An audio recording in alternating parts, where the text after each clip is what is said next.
لوگ کبھی کبھی دکھا بھی دو، تمہیں ڈنڈا بھی ہے، ذرا خیال رکھنا، ایسا نہ کرو بھائی میرے عزیز اور دوستو۔ تو اس مسئلے پر عمل کرو، مسائل میں رجوع کرو کتاب کی طرف، اور کتاب کو سمجھو علماء کرام سے، کبھی ایسا ہوتا ہے اتفاق نہیں ہوتا۔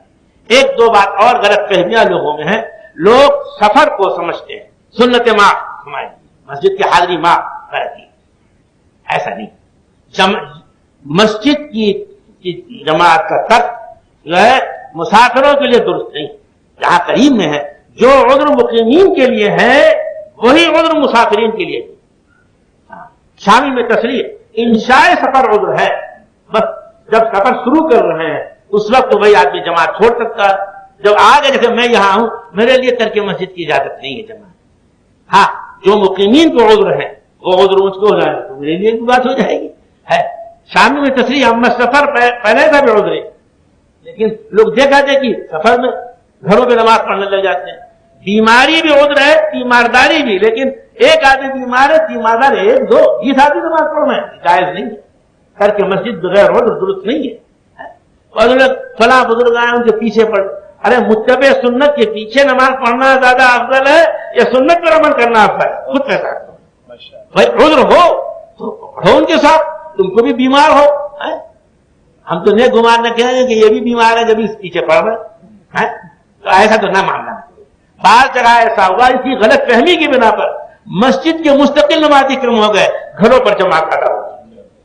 افطار کیا روزے کا، مسجد قریب ہے، 1.5 منٹ کا راستہ، 2 منٹ کا راستہ، وہیں نماز جماعت کرنے لے جاتے ہیں، یہ درست نہیں۔